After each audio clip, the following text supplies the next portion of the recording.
Hop, démarrer l'enregistrement.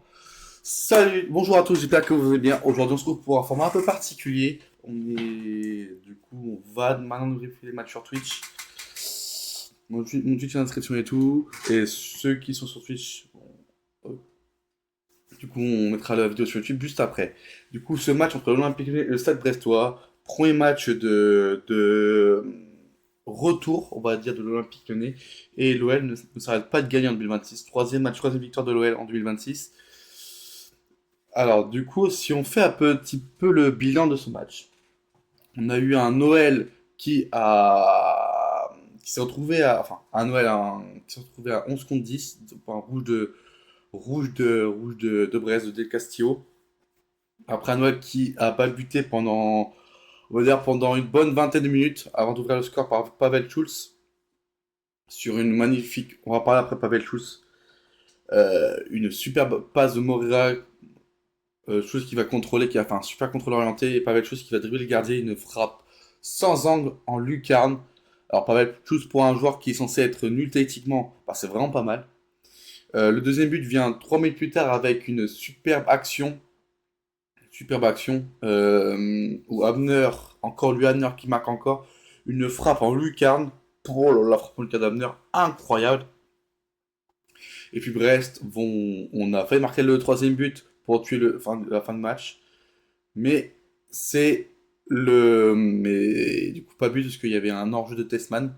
Hors-jeu, est-ce que c'est le joueur brestois qui la touche ou c'est un joueur lyonnais qui la touche? Je ne sais pas. En tout cas, le but était refusé. Encore Pavel Chus, encore une fois lui.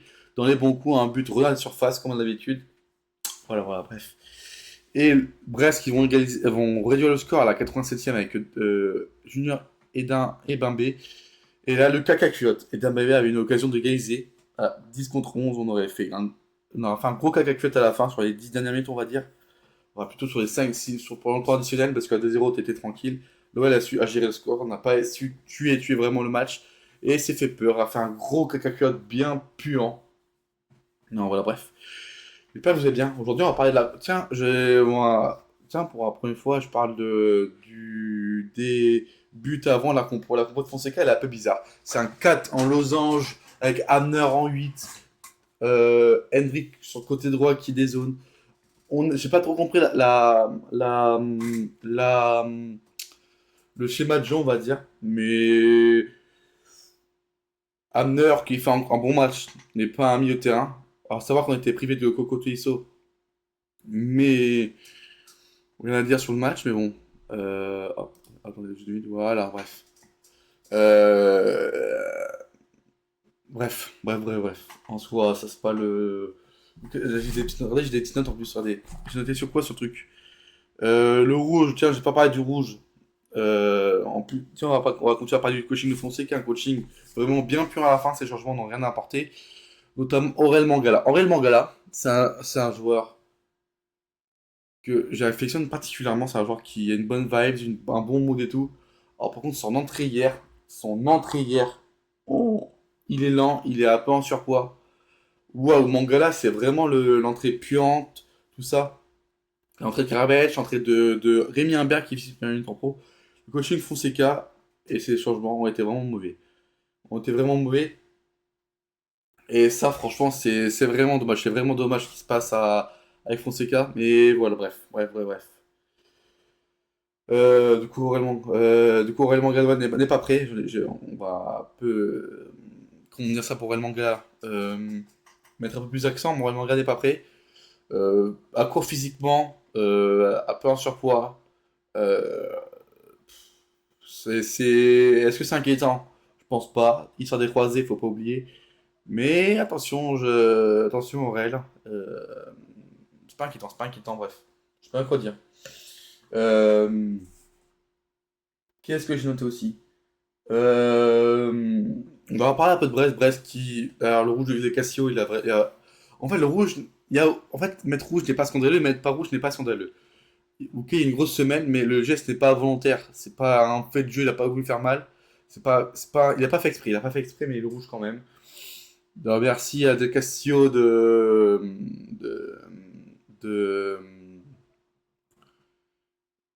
de pouvoir d'être mis en dehors du terrain.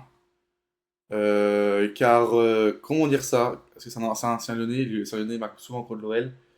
Euh, non, merci à De Castillo de nous avoir mis une épine dans le pied. Qu'est-ce qu'il y a à dire sur ce match? Du coup, après, il y avait encore, il y avait encore Baba Baldé n'est pas absent. Il y avait Toussard qui pouvait nous mettre un but. Il y avait Mboup, ok, mais qui avait juste deux matchs à l'OL. Et il y avait du coup De Castillo se fera rouge du coup. Une épine dans le moins côté ancien Lyonnais qui marque contre nous. D'ailleurs, d'ailleurs, j'ai oublié de faire des remerciements. Remerciements à trois personnes. Enfin, hier, j'ai passé une très bonne soirée hier. Pourquoi? Déjà, il y avait une très grosse ambiance au Groupama Stadium qui fait 10 ans. Bon anniversaire au Groupama Stadium, 10 ans. De bons moments, la Juve, la Roma, etc., etc., et de mauvais moments, l'Ajax, West Ham, la Kim de Ro. On a vécu des bons moments, des mauvais moments. Et 10 ans déjà, ça passe tellement vite. Depuis qu'on joue au Parc OL, Gerland, ça devient une éternité qu'on n'a pas joué là-bas. Je tiens à féliciter aussi Moussa Niakate qui a gagné la CAN. Félicitations à lui, il va bien rentrer. Il y aura le bon mood en rentrant et tout, c'est plutôt cool. C'est un joueur qui a une très bonne mentalité. Et là, franchement, ça va encore lui donner du boost. Et puis, la Hugo Bon qui est tombé hier soir. Mais je compte pas football mercato faire. C'est juste pour faire des clics, des buzz, pour dire non, mais regardez, le FC Limoux, ils achètent des joueurs. Bah, ouais, franchement, ceux qui parlent ça, ils connaissent rien, mais bon, ça c'est une autre histoire, mais bref. Bref. Là, Hugo Bombe, concernant Noah Narté, on a su que c'était presque fait vendredi, là c'est officiel, il est arrivé à Lyon. Il y a le Fruto Limas à l'aéroport avec Noah Narté. Bonne recrue, on avait besoin d'une recrue supplémentaire au milieu de terrain. Car Testman, point d'interrogation, on ne connaît pas son niveau de jeu. De Carvalho c'est faible et Mera dans la rotation pour, euh, pour sortir. Et c'est plutôt intéressant. Ok. Du coup, voilà. Qu'est-ce que j'ai noté?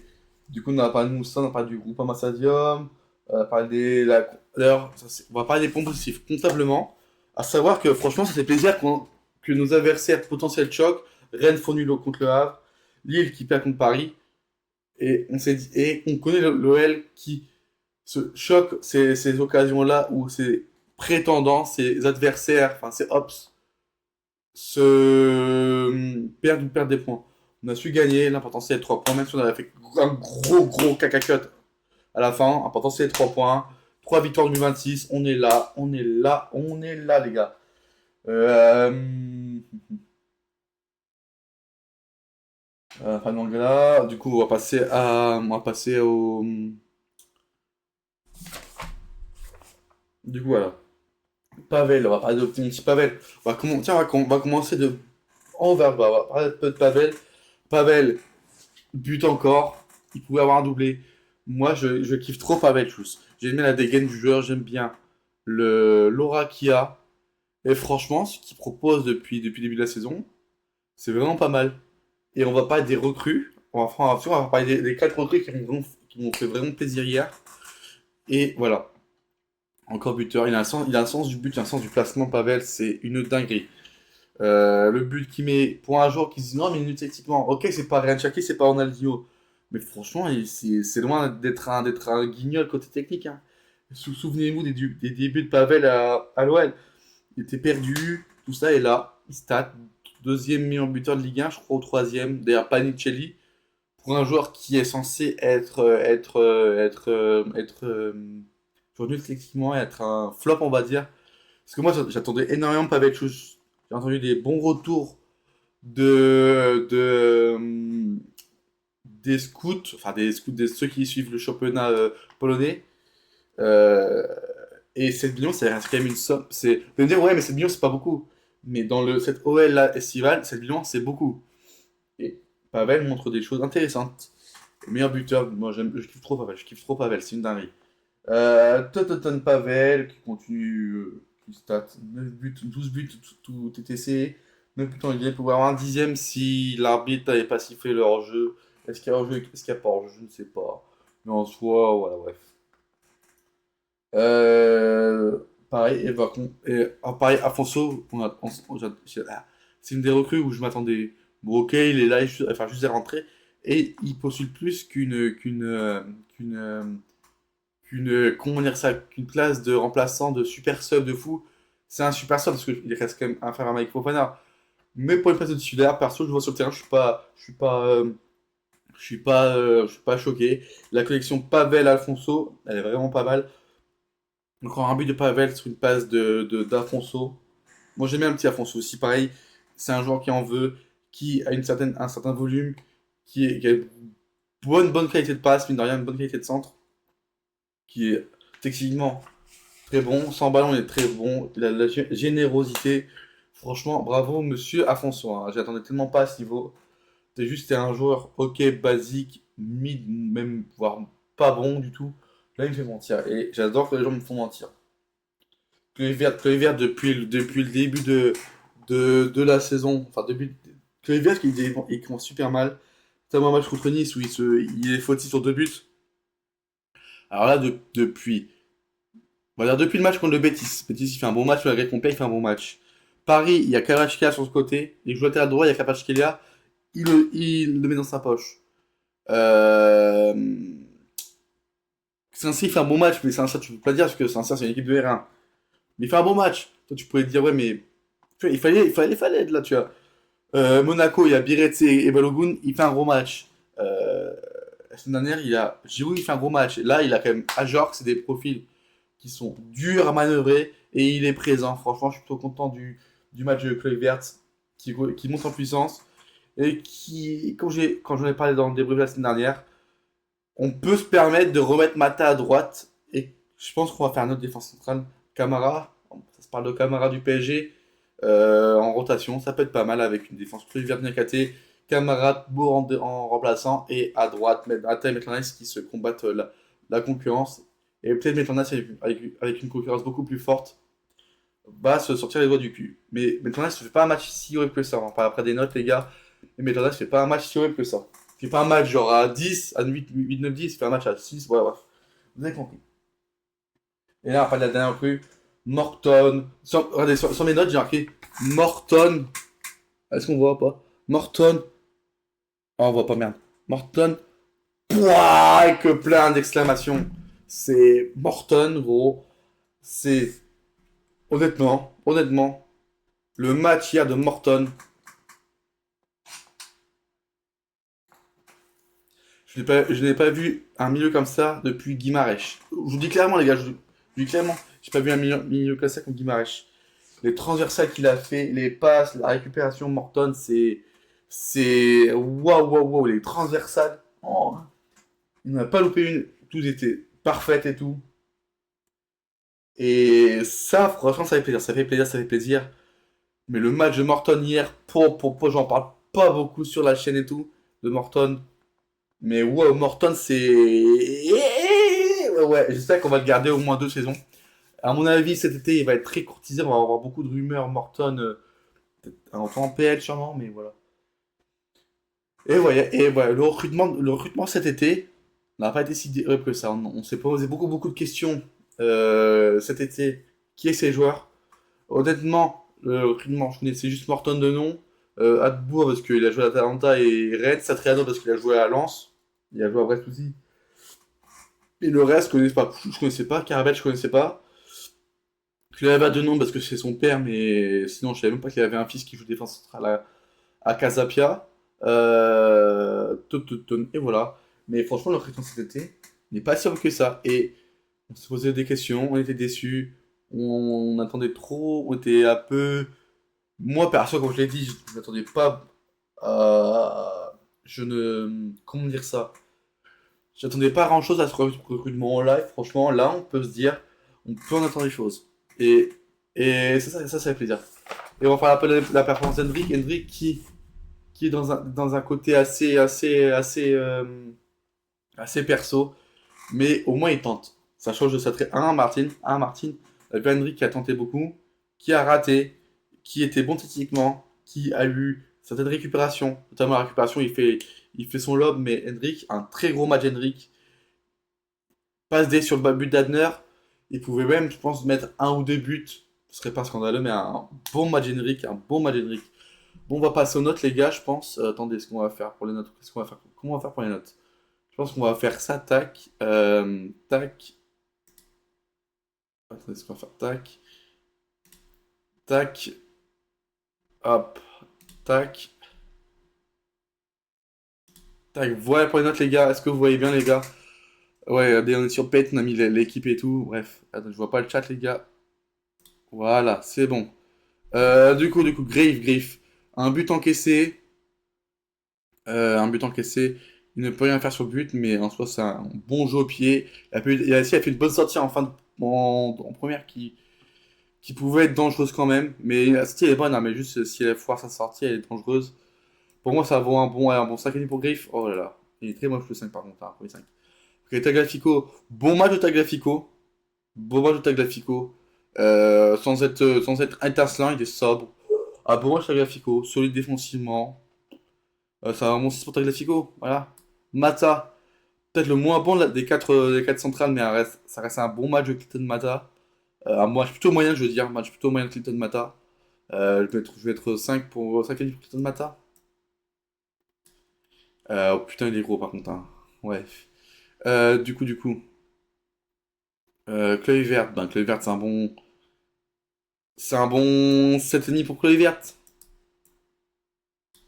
Solide, rien à dire. Il est super solide au duel. C'est une dinguerie. C'est vraiment une dinguerie, Chloé Verte, hein. Même avant, c'est pas dégueu, mais voilà. Tout. Maitland Nice. Un bon match Maitland Nice sans être étincelant aussi. Ça a un bon 6 pour Maitland Nice. Il a pas fait de bavure. En fait, Maitland Nice, tu notes quand il fait pas de bavure. Tu notes 6, il fait pas de bavure. Mais voilà, Morton. Ça va un bon 8 pour Morton, hein. Oh, je l'ai mal fait mon 8, mais bon. C'est un bon 8 pour dire wow, t'étais incroyable, mon gars. T'étais incroyable, mon gars. Hamner, bah, buteur. Peut-être faute sur le but, parce qu'il fait une faute un peu bête. Est-ce que c'est un but sur un coup de pied arrêté?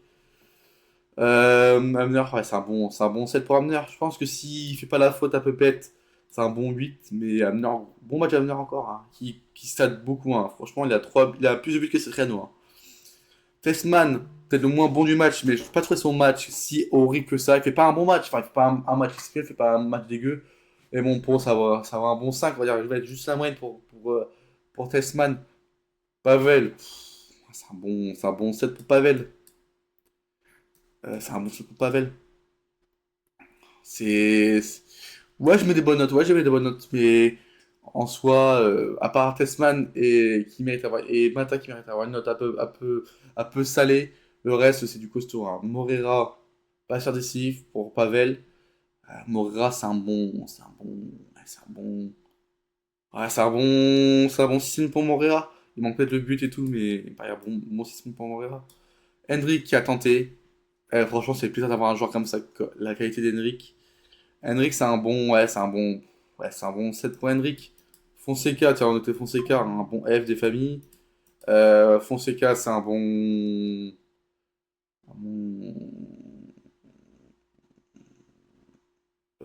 Fonseca. Et Mata, Sakeni, gros, ça reste une bonne, mine de rien, ça reste une bonne note. Quand tu compares le match de Club. Attends. Mata, gros, c'est un bon. Il s'est bouffé par Ajorc. Il fait pas un mauvais match, hein, mais il s'est bouffé par Ajorc. Club Vert a été 2-3 fois supérieur à Mata. Sakemi, ça reste pas une mauvaise note, hein. Fonseca, changement dégueulasse.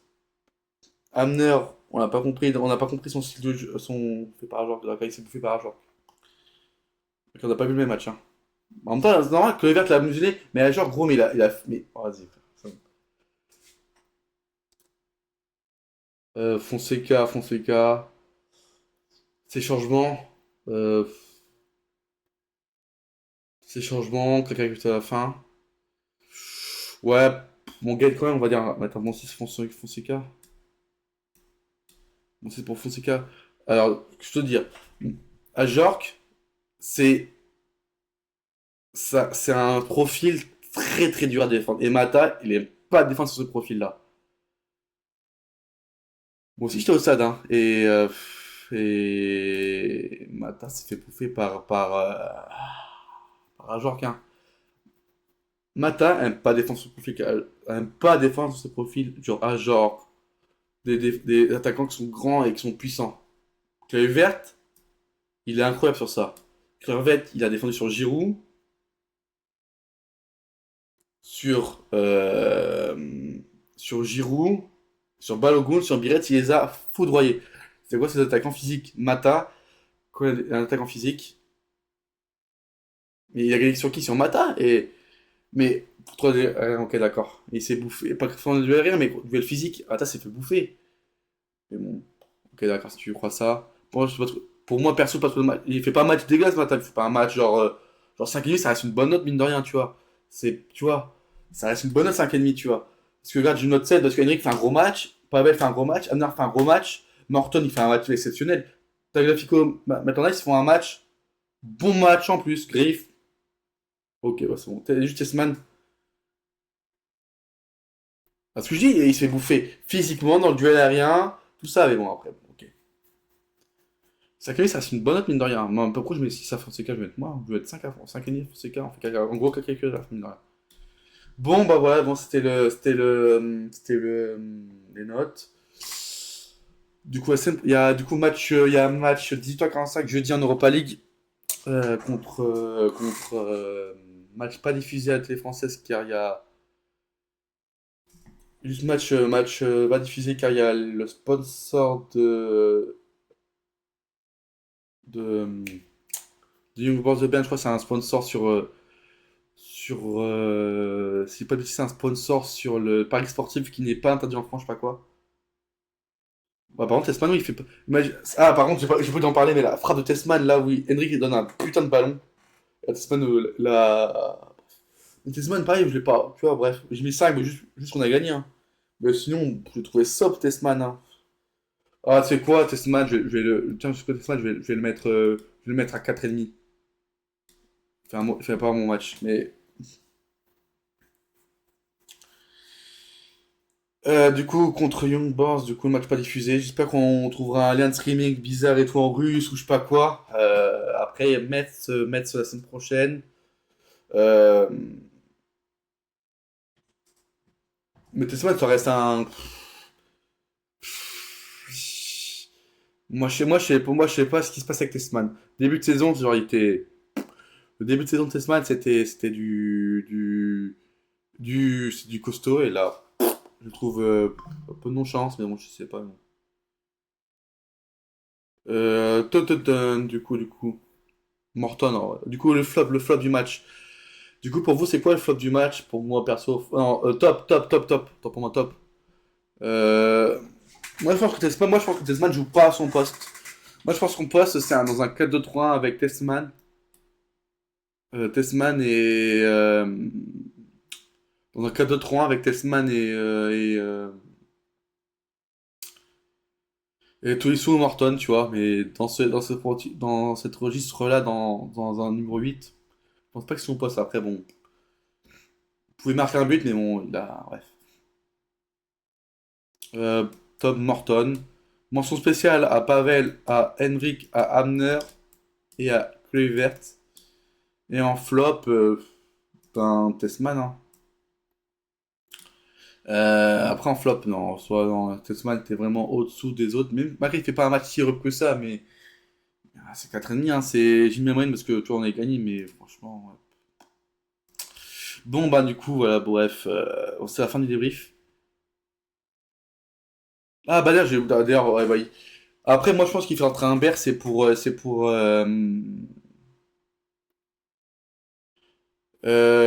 moi je pense qu'un Fonseca fait entrer un Berre, c'est juste parce qu'il y avait 2-0 et il fallait du temps de jeu. Mais ouais, faut vraiment qu'on fasse quelque chose sur AGR. Hein. De Carvalho, ouais, j'ai jamais trouvé bon De Carvalho. Hein. Les premiers matchs que j'ai vus, je suis, ah, c'est quoi ce genre, c'est. Bref, ouais, bref, bon, on va se retrouver on va react du coup, le débrief sera sur YouTube dans tout à l'heure, je pense, tout à l'heure. Même tout de suite. Je sais pas si on fait un peu de mercato, mais voilà, bref.